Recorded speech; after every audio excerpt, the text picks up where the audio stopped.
Far above Earth, the night sky was full of quiet stars until one evening when those stars began to move. At first, people thought they were meteors or satellites, but soon telescopes picked up something different. Shapes that weren't natural. Glowing lights in strange formations, moving with purpose. Governments around the world went on high alert. News channels showed live feeds of glowing crafts hovering far beyond the atmosphere. Humanity held its breath. Something was coming. When the alien fleet finally appeared in Earth's orbit, it wasn't with thunder or fire, but with an eerie calm. Dozens of silver ships larger than mountains surrounded the planet. They didn't attack, not right away.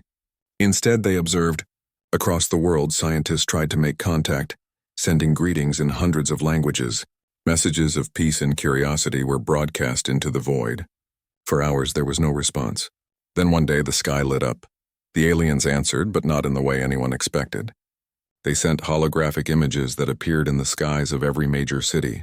These images showed humans with their rifles, tanks, and fighter jets.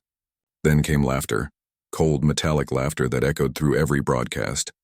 The aliens mocked humanity. They compared human weapons to toys, calling them primitive and ancient. They showed side-by-side images of their own energy weapons, shields, and ships that could move faster than light. To the aliens, Earth was a joke, a backwater planet still playing with fire while the rest of the galaxy had moved on to stars. They believed humanity could not possibly harm them. They didn't even see humans as a threat. Some alien commentators, broadcasting from their orbiting ships, even joked that it was unfair to invade such a young species. Just as one wouldn't step on an ant out of pity. The message was clear. Humanity was weak, outdated, and beneath them, people on Earth felt humiliated. The laughter of the aliens spread across every screen, every radio wave. Even children asked their parents, why are they laughing at us? But behind that humiliation, something deeper began to grow. Anger. Not hatred, but a quiet, burning anger that united every corner of the world. For once in history, humans stopped arguing with each other. It didn't matter what country they came from, what language they spoke, or what beliefs they held. Humanity was being laughed at by something beyond their world. And deep inside, every person felt the same fire, a need to prove that they were not weak. Leaders around the globe came together in an emergency meeting unlike any before. There was no time for politics or power struggles. The message was simple: Earth would not surrender. They didn't know if they could win, but they knew they wouldn't kneel. Humanity decided to stand. Scientists and engineers worked day and night. Old technologies were revived and improved. New experimental weapons, still on drawing boards, were rushed into production. Satellites that once orbited peacefully were reprogrammed to track alien movements. Every country shared data, blueprints, and strategies. For the first time, there were no borders in science, no secrets in defense. It was all or nothing. When the aliens saw this response, they were amused again. They prepared their little sticks and stones, one alien broadcast mocked. Let them try. They sent smaller scout ships down toward the atmosphere, confident that even a single one of their vessels could wipe out an entire continent. But humanity wasn't planning to give them that chance. The first contact wasn't a grand battle in space. It was a test. The aliens sent a small group of ships to fly close to Earth's surface, scanning cities and military bases. Their sensors picked up tanks, jets, and missiles. They laughed again, certain that nothing here could touch them. Then one of their ships flew over a remote desert test site. It didn't return. At first, the aliens thought it was a system malfunction, but footage later revealed what had happened. As the ship hovered low, a hidden railgun, one of humanity's newest experimental weapons, had fired a solid tungsten rod at unbelievable speed. It struck the alien ship with such force that it tore straight through its hull, breaking it apart from within. There was no explosion, just silence and drifting debris. Across the world, humanity cheered. They had drawn first blood. The aliens were furious. They hadn't expected a primitive species to destroy even one of their crafts. The Zorthan commander ordered more ships into Earth's orbit, preparing to strike. But humanity's message was already sent. It wasn't just a physical strike, it was a message of defiance. Humanity was saying, "We are not afraid." In homes, schools, and cities, people gathered around screens, watching their skies, waiting for what would come next. But instead of fear, there was determination. The whole world felt connected in a way it never had before. Every person, from the youngest to the oldest, felt that this was not just about survival. It was about proving their worth to the universe. Meanwhile, deep in underground bases and hidden laboratories, scientists studied the remains of the downed alien craft. What they found shocked them. The ship's metal was alive in some way. It could repair itself. The controls were made for beings with 4 arms, and its energy source was unlike anything known on Earth. But the most incredible thing was that within a few hours, human engineers began to understand how it worked. They were learning. Fast. The aliens continued to send transmissions filled with mockery, but now there was tension in their voices. They had expected to see fear and surrender. Instead, they saw unity, discipline, and silence. No threats, no begging, just humans preparing for something bigger. As the days passed, more alien ships appeared in orbit, darkening the skies. But humanity didn't stop. Every factory worked day and night. Every scientist worked double shifts. Every soldier trained harder than ever. Even ordinary people volunteered to help however they could, building shelters, carrying supplies, coding communications, or tending to families. Humanity had become one giant heartbeat, pulsing with shared purpose, and that purpose was survival. The alien commanders still mocked humanity's obsolete weapons. They showed alien soldiers laughing at old footage of human wars. They said, "These creatures still use explosions instead of pure energy." But there was something the aliens didn't understand. Humanity's strength was never just in its machines. It was in its willpower, the same will that had made humans survive ice ages, storms, and their own mistakes. As the aliens prepared to launch their first real attack, humanity didn't hide. They stood ready, not because they thought they would win easily, but because they refused to give up. From orbit, the Zorthans looked down at a planet glowing with heat signatures, ships, bases, and lights everywhere. It was not the picture of fear. It was the image of a world united for the first time in its entire history. The mocking laughter began to fade as the aliens realized something wasn't right. The humans weren't scared, they were waiting. The Zorthans had seen hundreds of civilizations fall, but never had they seen one like this. Down on Earth, people looked up at the night sky, knowing the enemy was up there. Some whispered prayers, some clenched their fists, some just stood in silence, but all of them shared one thought: we won't let them take our world. No one knew what would happen next. The alien fleet hovered above, their weapons glowing faintly in the darkness. Humanity stood beneath, ready to fight with everything they had. The world was quiet, but it wasn't the quiet of fear. It was the quiet before something great. The aliens had come expecting to conquer an easy target, a race of primitives still fighting with old machines. But what they had found was something they couldn't understand yet, a race that would rather burn than bow. They thought they were facing a weak species. What they didn't know was that they were about to meet humanity, and humanity was about to show them what primitive really meant. That night the stars looked different, because for the first time, Earth wasn't just watching the sky, it was challenging it. The days after the alien mockery were unlike anything humanity had ever seen. The whole planet was awake. People barely slept. News stations played the same footage of the alien ships again and again, massive, shining, and silent, circling the Earth like watching predators. Yet even as fear hung in the air, something powerful was growing underneath it: unity. For the first time in history, humans weren't divided by country, religion, or politics.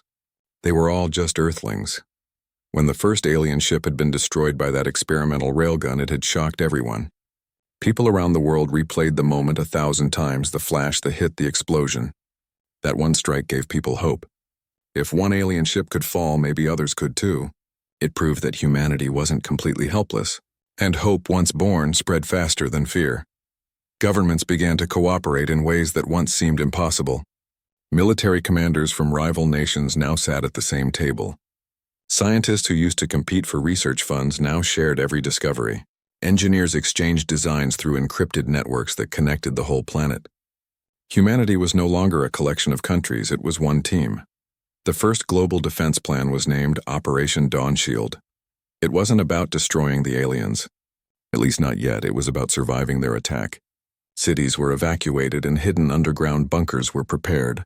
Energy grids were reinforced. Communication satellites were reprogrammed to act as a global defense web.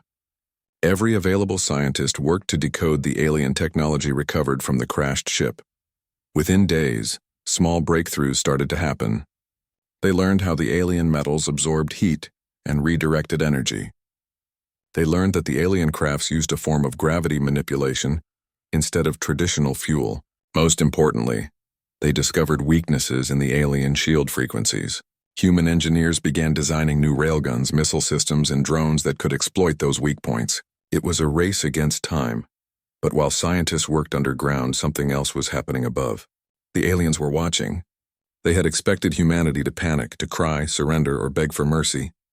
Instead, they saw silence and preparation. The alien commanders were confused. Their translators picked up no surrender messages, no signs of chaos. Instead, they detected military movements and unusual power surges from human bases. From their orbiting ships, the aliens began to mock Earth again through global transmissions. Their deep, distorted voices echoed across the skies. "You prepare your fire and metal," one voice said.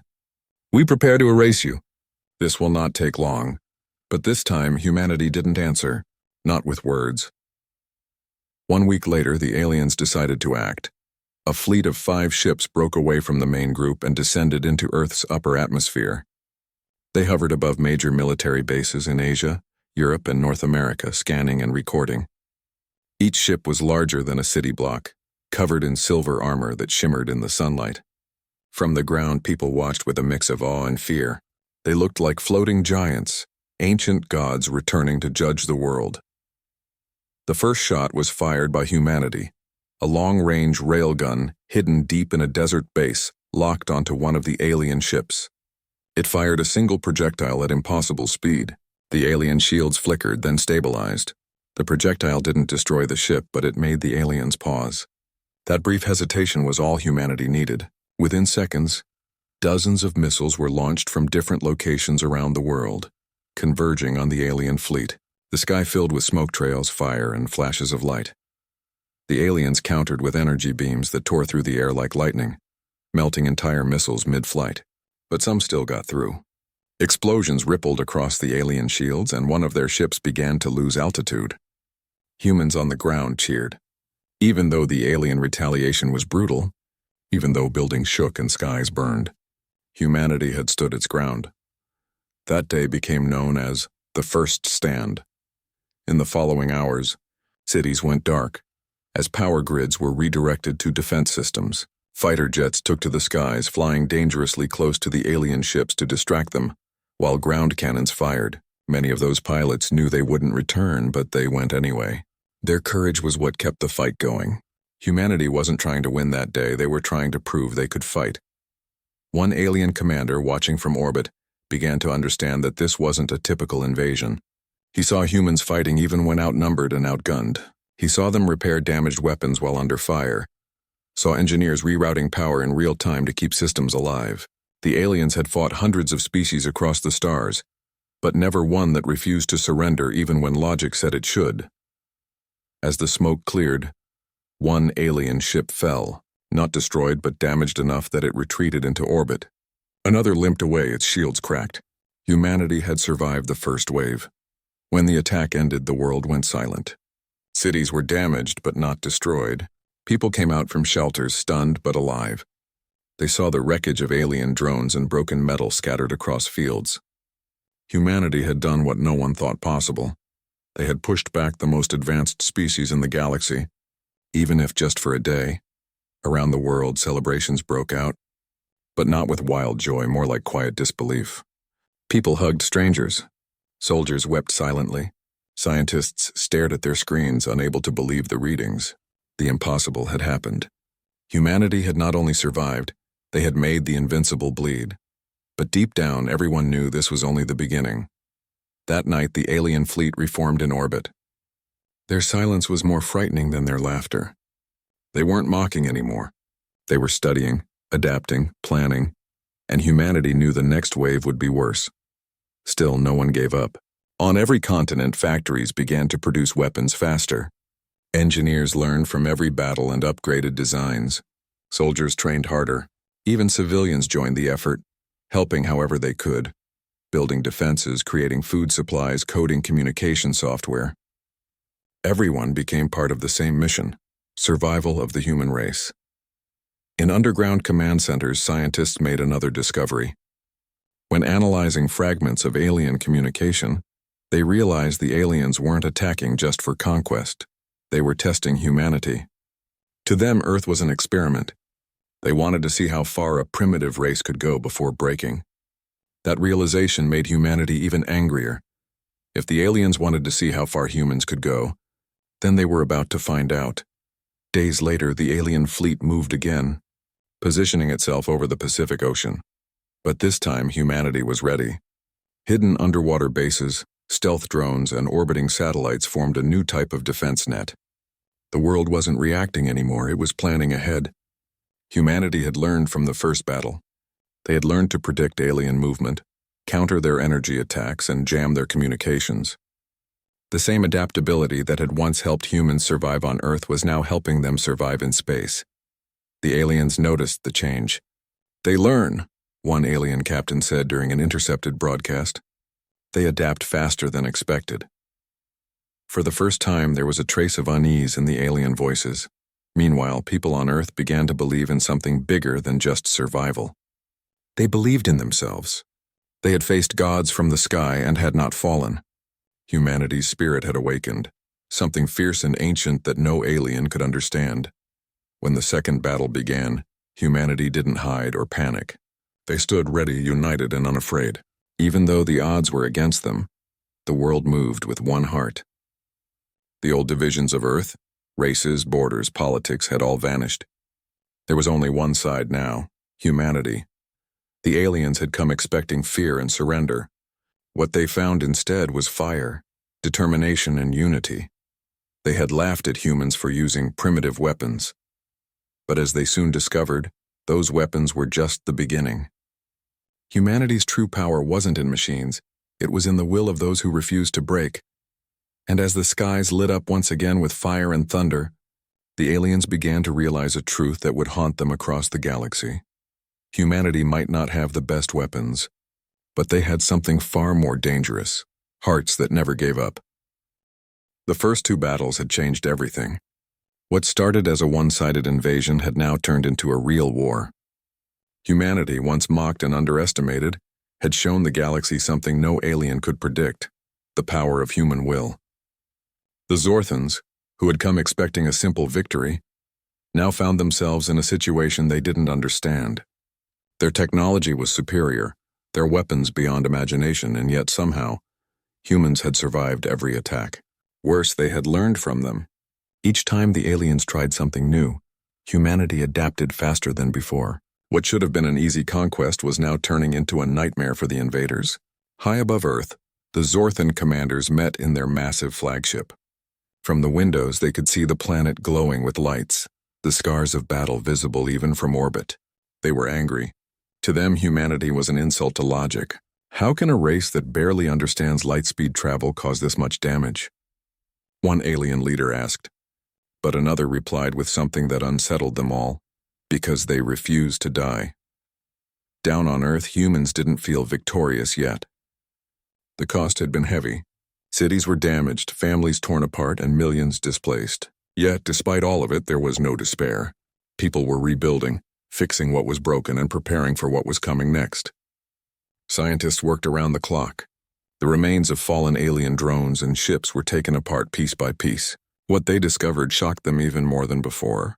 Alien technology wasn't magic. It was advanced, yes, but understandable. Human minds began to unlock its secrets. Within weeks, prototypes of hybrid weapons were already being tested. Human designs powered by alien energy. The most incredible breakthrough came from studying the alien shields. Engineers realized that the shields had a rhythmic frequency, a kind of pulse that cycled every few seconds. By timing their railguns and missiles perfectly, they could break through for a fraction of a moment. That discovery changed everything.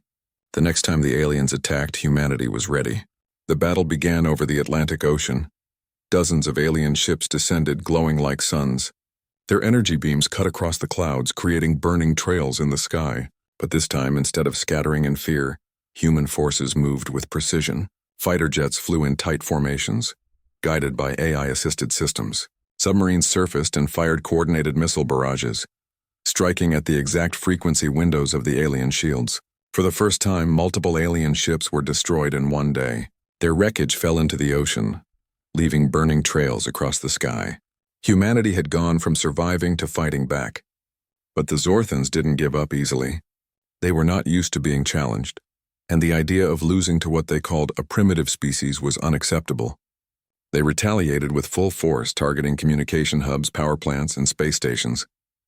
The sky turned red as energy beams sliced through the atmosphere. Yet even in that chaos, humans adapted again. Across the planet, ordinary people became part of the war effort. Farmers turned their land into supply bases. Mechanics became engineers, fixing and building drones. Students volunteered to monitor communication networks. Everyone had a role, and everyone understood that this was not just a fight for land or power. It was a fight for the right to exist. Meanwhile, in a hidden research facility deep beneath the Earth's surface, scientists were working on something extraordinary. They called it Project Phoenix. It was a plan to create weapons that could mimic the aliens' energy systems using human materials. The idea was risky and untested, but they didn't have a choice. They knew that if they didn't evolve fast enough, humanity would be wiped out. The first test of Project Phoenix was small but successful. A single missile, using a recreated alien power core, destroyed one of the smaller Zorthan drones in orbit. It wasn't perfect. The explosion nearly tore apart the launch site, but it proved that humans were learning faster than anyone thought possible. In space, the Zorthans began to panic. Their report showed increasing casualties, damaged ships, and unpredictable human tactics. They should be retreating, one alien commander said. But they're getting stronger. The Zorthans started calling humanity the species that learns too fast. It was no longer a joke. It was a warning. On Earth, people didn't know what the aliens were saying about them. They just kept fighting, rebuilding, and moving forward. Humanity had entered a new phase, one defined not by fear but by determination. The old saying, "Never underestimate a human," was now becoming a galactic truth. Each battle taught humans something new. They learned how to jam alien communication signals, how to predict their energy attacks, and even how to mimic their cloaking systems. Every victory, no matter how small, gave the world more confidence. Every defeat taught them another lesson. Humanity's greatest weapon wasn't their machines, it was their ability to adapt. As months passed, the war reached a strange balance. The aliens still had superior firepower, but humanity had the advantage of creativity. They began using unexpected tactics, fake power signatures, decoy satellites, and coordinated surprise attacks. The aliens, who were used to fighting predictable battles, couldn't keep up with human unpredictability. During one major confrontation over the Indian Ocean, a small human fleet managed to lure 3 massive alien ships into a trap. Using false radar readings, they made the aliens believe they were chasing a large base. Instead, they were led straight into a storm, one filled with electromagnetic pulses triggered by human devices. The alien ships lost their shields and were torn apart by concentrated missile strikes. That victory sent shockwaves across the galaxy. Other alien races watching from afar couldn't believe it. The Zorthans had been known as unstoppable conquerors for centuries. Yet now a young, primitive species had forced them into retreating multiple times. Still, humanity didn't celebrate too soon. They knew the Zorthans would come back with something bigger, and they were right. A week later, the alien mothership began to move. It was the size of a small moon, armed with weapons that could destroy continents. When its engines ignited, the entire sky shimmered. Humanity watched from below, their hearts heavy but unshaken. They knew the final phase of the war was about to begin. But something had changed in the human spirit. People no longer looked at the aliens with fear. They looked at them with defiance. They had already survived what should have destroyed them. They had already proven they were not prey. In underground bunkers and space stations, humans prepared for the coming storm. The new hybrid weapons were loaded. The defense grid was activated. Every soldier, scientist, and engineer knew their part. They didn't need speeches anymore. They just needed each other. Above the planet, the Zorthans powered up their main weapons, ready to finish what they started. But this time humanity wasn't going to hide. They were going to fight on their own terms. As night fell, the world's skies glowed with strange light, part from alien ships, part from human resistance. The two forces faced each other, one representing ancient dominance, the other representing unstoppable will. The Zorthans had come to conquer a species they thought was simple and weak. But what they had found was a race that learned faster than any they had ever met, a race that refused to break. And as the human forces prepared to strike, one thing was clear to every heart on Earth. This was no longer just a fight for survival. This was a fight to show the universe what humanity truly was, because humanity had learned, adapted, and evolved in the middle of a war they were never meant to win. And now they were about to make the galaxy remember their name forever. The war had entered its darkest and most dangerous phase. The alien mothership, larger than any human city, now hovered above Earth like a second moon. It was so massive that people could see it with their bare eyes, a glowing giant hanging in the sky, casting a strange shadow over the world. Humanity had fought bravely, but everyone knew this next battle would decide everything. Either Earth would survive, or it would become silent forever. Still, there was no panic this time. People had changed. They were not the same frightened beings who once looked at the stars with fear. After months of endless battles, loss, and small victories, humanity had grown stronger in spirit. They had learned that fear could not protect them, but courage could. All across the planet, preparations were underway. The alien fleet was gathering for a final strike, and Earth's defenses were being powered up like never before. Underground command centers hummed with energy. Engineers fine-tuned weapons that had never existed before this war, machines born from both human and alien technology. Humanity had learned to think beyond limits. They were no longer copying alien designs. They were improving them. In one of the largest underground bases, deep beneath the mountains, scientists worked on a top-secret project known only to a few, the Helios Cannon. It was a massive weapon that used the sun's energy itself, collected by satellites and redirected through a single beam. The idea was simple, yet risky, to use the very light of the sun as a weapon against the alien mothership. If it worked, it could change the entire war. But if it failed, it might destroy part of the planet. Time was running out. Alien scanners were detecting strange energy spikes on Earth, and the Zorthan commanders began to realize humanity was preparing something dangerous. From their ships, they sent out small squads of attack drones to destroy these secret facilities. But humanity had planned for that too. In orbit, a group of human-made stealth satellites, part of Project Phantom, activated for the first time. They didn't shine, they didn't make a sound, they were invisible to every alien sensor. These satellites used cloaking systems based on alien technology that humans had modified to perfection. When the alien drones approached Earth, the invisible satellites struck first, launching kinetic projectiles that tore the drones apart before they even reached the atmosphere. For the first time in the war, humanity was not reacting. They were controlling the battlefield. The alien leaders began to grow restless. Their data showed that human technology was changing faster than any logical model predicted. The Zorthans had fought hundreds of worlds, and none had ever adapted this quickly. It was as if humans had a hidden power beyond science, a kind of instinct that pushed them to survive no matter what. As the alien mothership began charging its main weapon, humanity knew they had only one chance. Every country, every city, every person who could help did. Pilots volunteered for missions that had no guarantee of return. Engineers stayed awake for days, refusing to rest until every weapon system was functional. Even children helped in small ways, carrying supplies, helping their families in shelters, or recording messages of hope for those on the front lines. The world wasn't divided anymore, it was one giant heartbeat.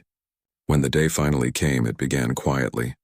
The alien mothership slowly rotated, aligning its enormous cannon with Earth. Scientists calculated that if the alien weapon fired, it could destroy half the planet in a single blast. Humanity had minutes to act. The Helios satellites, positioned all around the sun, began collecting energy. The data showed that the energy was building up faster than expected. The beam was ready, but it could only be fired once. If it missed or failed, there would be no second chance. At the same time, a small human fleet lifted off from hidden launch sites around the world. Their goal was not to attack directly, but to distract. They launched dozens of fake energy signals, drawing the attention of alien sensors away from the Helios weapon. The aliens, thinking they had detected the real threat, began firing on the decoy ships. Explosions filled the sky, lighting it like fireworks. Amid that chaos, the real weapon prepared to fire. In the underground command center, silence fell.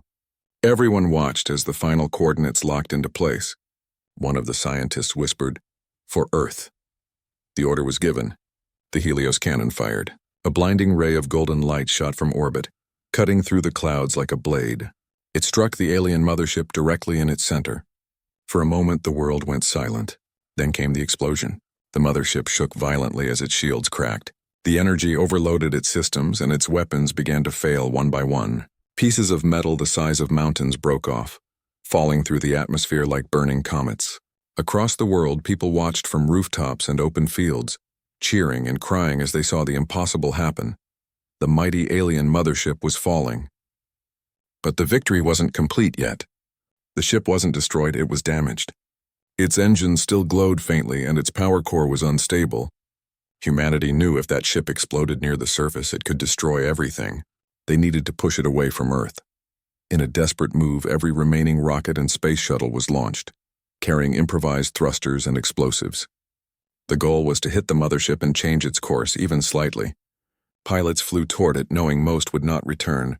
Still, they didn't hesitate. For them, this wasn't about victory anymore, it was about protecting their home. The plan worked. The massive ship began drifting away from Earth's atmosphere. Minutes later, its core finally gave out. A final, silent explosion lit up the space above Earth. It was brighter than anything anyone had ever seen. A burst of light that lasted for several seconds, then faded into nothingness. On the ground, people watched in awe. The night sky was filled with streaks of color from the debris like a cosmic aurora. The mothership was gone. The invaders were broken. Humanity had survived, but the cost was heavy. Cities were scarred, oceans filled with wreckage, and millions had been lost. Yet even through the sadness, there was pride. Humanity had done what no species in the galaxy had ever done before. They had defeated the Zorthans, not with superior technology, but with heart, courage, and the will to never stop fighting. As days turned into weeks, the remaining alien ships retreated into deep space. Humanity didn't chase them. They didn't need to. The message was clear. Earth was no longer a weak, primitive planet. It was a force to be respected. In the following months, the world began to rebuild. Scientists studied the leftover alien technology, not for war this time, but for progress. The same power that had once threatened to destroy humanity was now being used to heal it. Energy systems were revolutionized. Space travel became faster. Poverty and hunger began to disappear as humanity united like never before. But even in peace, people never forgot what had happened. They built monuments for those who had fallen, and honored the scientists and soldiers who had made the impossible possible. Children grew up hearing stories about the day Earth stood against the stars and won. Far away in the depths of the galaxy, other civilizations heard the story too. Some didn't believe it. Others whispered about it with fear. The Zorthans had been humiliated, and the name human became something that carried both respect and warning. Back on Earth, life slowly returned to normal. The skies cleared, the cities healed, and laughter returned to the streets. Yet every night, when people looked up at the stars, they didn't see them as distant and unreachable anymore. They saw them as the next step, because humanity had faced the worst the universe could offer and survived. They had shown that even without advanced weapons, they had something far greater. They had courage, unity, and an unbreakable will. The aliens had mocked humans for being primitive, for fighting with metal and fire instead of energy and plasma. But in the end, it wasn't alien power that decided the war, it was human spirit. And from that day forward, one truth echoed across the galaxy. Never underestimate humanity. Because when pushed to the edge, humans don't just fight to survive, they fight to rise. The months after the great victory were filled with a strange silence. The alien ships were gone, their wreckage still orbiting Earth like broken ghosts of a lost empire. The world was healing, but deep inside, everyone knew the story wasn't over yet. Humanity had survived the invasion, yes, but now they faced a different kind of challenge. Rebuilding a world that had been shattered. Cities lay in ruins. Oceans carried debris from fallen ships. Many countries had lost almost half their populations, and yet, there was a new kind of strength in people's eyes. They had seen the worst possible future and fought their way back. The survivors weren't just rebuilding buildings, they were rebuilding hope. In the early days after the war, power grids were unstable, communication lines were broken, and food supplies were dangerously low. Yet people helped each other. Neighbors shared what they had, Farmers gave free food to the cities. Engineers worked day and night, rebuilding broken systems with whatever scraps they could find. There was no more them or us. Humanity had become one big family. Many of the remaining soldiers and pilots didn't rest.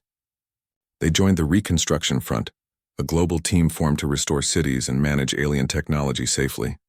Much of the alien wreckage contained radiation and unknown materials that could be dangerous. Some teams were assigned to study it carefully, while others were sent to destroy anything too unstable. But deep inside those alien ruins, humanity discovered something extraordinary: data.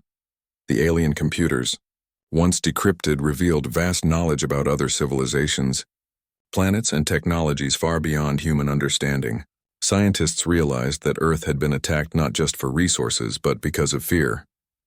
The Zorthans had destroyed many civilizations before humanity. But in the alien data logs, something stood out. The aliens had marked Earth as a Category Red world, meaning high-potential species. It meant that even before the war, the Zorthans knew that humans could become powerful enough to challenge them in the future. That discovery changed everything. It wasn't just about survival anymore, it was about destiny. Humanity wasn't a mistake in the galaxy. They were meant to rise. So the world's leaders gathered for what became known as the Earth Council Summit. There were no flags or divisions this time, only one symbol: a blue planet surrounded by light. They decided that humanity would never wait for another invasion. Instead, they would prepare to explore and expand into space, not for war but for knowledge, unity, and survival.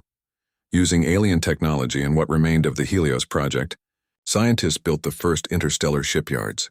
It started in orbit, above what used to be the International Space Station. The idea was simple: to build ships that could travel beyond the solar system and make sure Earth would never stand alone again. At first, progress was slow. Many parts of the alien technology were too complex. Some devices defied human understanding, behaving like living machines. Still, scientists kept learning. They built smaller ships first, scout crafts and cargo vessels, and gradually improved. Within a few years, humanity had built their first true deep space vessel, called the Dawnbreaker. When the Dawnbreaker launched, the entire planet watched. It wasn't just a ship. It was a symbol, a message to the universe that humans were no longer trapped on their small blue world. They were explorers now. Meanwhile, on Earth, people were adapting to a new kind of life. Cities became smarter, cleaner, and greener. Using modified alien energy sources, pollution was nearly wiped out. Food was grown in vertical farms powered by solar grids. Diseases once considered incurable were being treated with alien medical technology. It was like a new golden age born from the ashes of war. But among all this progress, some people felt uneasy. They believed the aliens would return one day, and they weren't wrong. During one of the deep space exploration missions, human ships detected strange signals coming from the outer edges of the galaxy. They were weak, distorted, but familiar. The same kind of energy signatures used by the Zorthans. It meant only one thing: somewhere out there, the aliens were rebuilding too. When the news reached Earth, there was no panic this time. Humanity didn't fear the stars anymore. They had faced death once and survived. Now they would be ready. So began the next great project: the Shield of Earth. It was a massive defense network built around the planet's orbit. Thousands of satellites linked together, creating a protective dome that could detect and neutralize any threat before it reached the surface. The technology was a mix of human engineering and alien science, designed not only for defense but also for peacekeeping. At the same time, humanity started reaching out. Not to fight, but to connect. Using the alien data, they sent peaceful messages to other civilizations the Zorthans had destroyed or conquered. Some messages vanished into silence, but one day a signal came back. It was faint but real, a voice from another world, another species that had survived the Zorthans. They were not enemies. They were like humanity, broken, rebuilding, hopeful. That message changed everything once again. Humanity was not alone in the galaxy anymore. In the following years, cooperation between species began. The new allies shared knowledge, technology, and stories of survival. Together, they started building something greater, a united alliance of worlds determined to prevent any future tyranny like the Zorthans. Back on Earth, life had transformed. Ordinary people who once lived in fear were now living among stars. Students were learning alien languages in schools. Children dreamed of becoming pilots, explorers, or scientists who would travel beyond the solar system. Humanity's imagination had no limits anymore. Yet even in this age of hope, the scars of war remained. Memorials stood in every city, honoring those who had fallen. Every year, on the day the mothership was destroyed, the world stopped for 1 hour of silence. It wasn't a day of sadness, but of remembrance, a reminder that peace was built on courage and sacrifice. Many of the war heroes who had once fought in the skies were now teachers, mentors, and leaders, helping the next generation understand what it meant to protect life, not destroy it. They often said, "We don't fight for power. We fight so others never have to." The world had finally learned that true strength wasn't in weapons. It was in unity, compassion, and understanding. As time went on, human colonies began forming on nearby planets. Mars became the first real off-world home, then the moons of Jupiter, and later even further worlds. Each new settlement carried the same spirit, humans working together, learning, and never giving up. But still, far away in the galaxy's dark corners, the Zorthans watched. They had lost once, but they were rebuilding quietly. Some among them wanted revenge. Others were beginning to doubt their old ways, wondering if humanity's strength came from something deeper than technology. One day, that confrontation would come again. But this time it would not be a story of invasion. It would be a story of destiny, because humanity had evolved.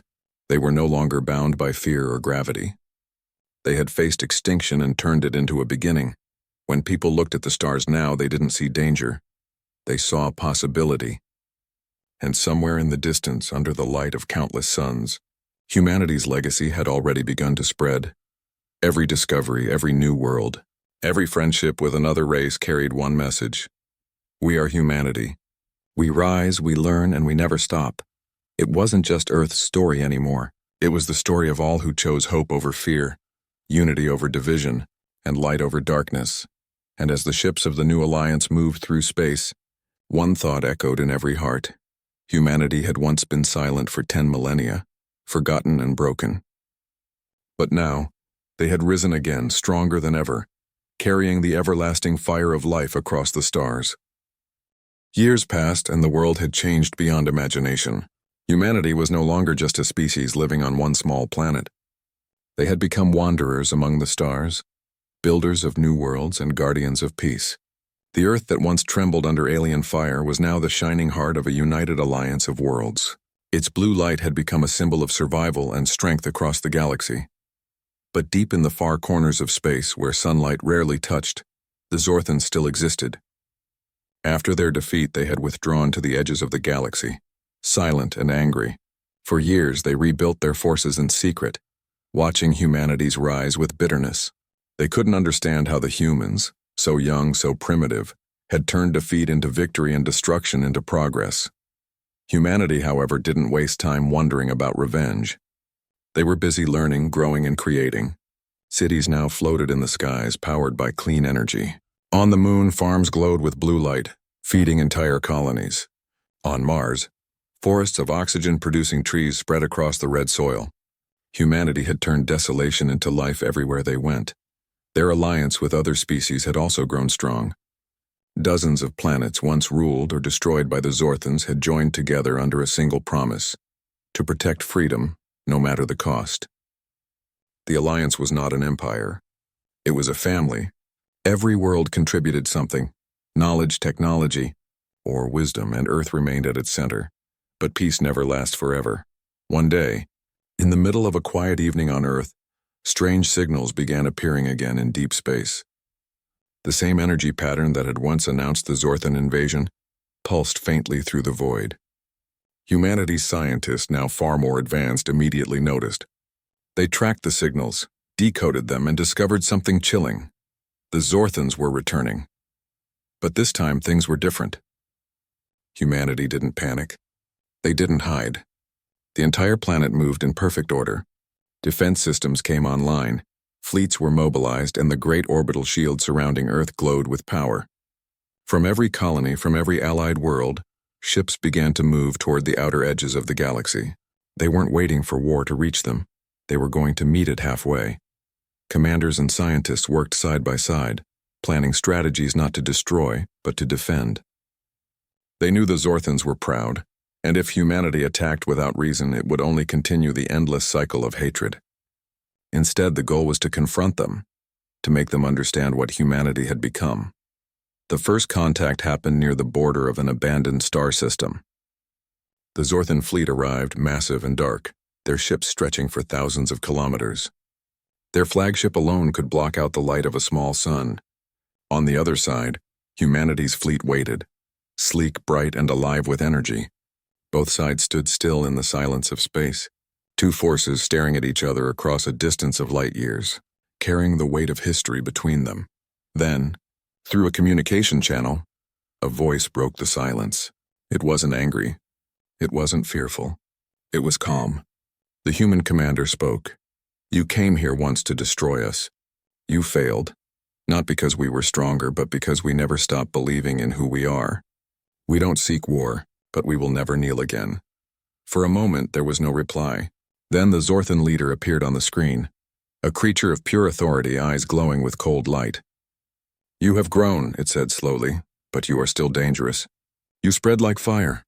The human commander didn't deny it. "Yes," they replied. "We are fire, but fire gives life as much as it destroys.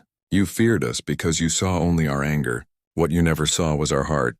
Something in those words silenced even the Zorthan warlords.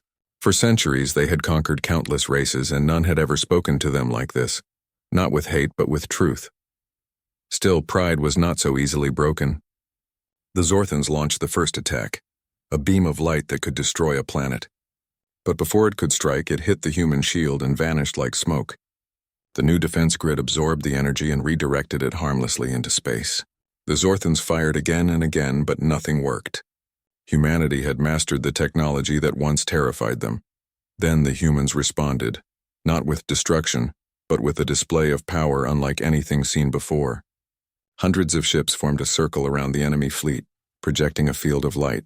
Within seconds, every Zorthan weapon went dark. The humans had shut down their systems completely without harming a single life. It was the ultimate message. We can fight you, but we choose not to. For the first time, the Zorthans felt something new. Respect. The silence that followed stretched for hours. Then, in a decision that would change the galaxy forever, the Zorthan leader ordered a ceasefire. "You are not what we thought," it said.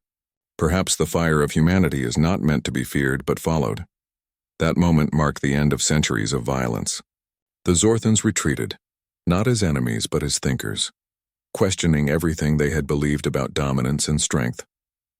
Over time, they began communicating with the Alliance, slowly learning about peace and cooperation. The universe that had once been torn apart by war now began to heal. Together, former enemies built great cities on neutral worlds, shared their knowledge, and created a council of unity where every species had a voice. Humanity, once mocked for their primitive weapons, had become the teachers of the stars. On Earth, life continued peacefully. Children learned about the war as history, not fear. They studied not how to destroy, but how to create. Every generation grew wiser, carrying the lessons of the past like sacred stories. And in the quiet corners of the galaxy, monuments were built, tall towers of light that shimmered under alien skies. Each one bore the same inscription in hundreds of languages: "From ashes we rise." Humanity's journey had come full circle, from being hunted to becoming protectors of life itself. They had shown the universe that true strength was not in power, but in understanding unity and love. Centuries later, explorers still traveled to the ruins of the first battlefield where humanity made its stand. The ground there was blackened and cracked, but flowers grew between the stones. The air was calm. People came not to mourn, but to remember the courage that started it all, the fire that refused to die. At night, when the stars shone above, they looked almost like the eyes of those who had fought before, watching, proud and at peace and far away beyond galaxies and time. The echo of that story continued to spread. Other young civilizations heard it and found hope. They learned that even in the darkest times, light can rise again. That strength is not born from power, but from unity. In the end, humanity didn't conquer the universe, they healed it. And as the ships of the new age sailed quietly between stars, carrying humans and their allies to new worlds, One message traveled with them, a message that had begun on a small, blue planet once considered weak. We are humanity. We fall, we rise, we learn, and we love. Mock us, fight us, fear us if you must, but never forget. When the fire fades, we become the light.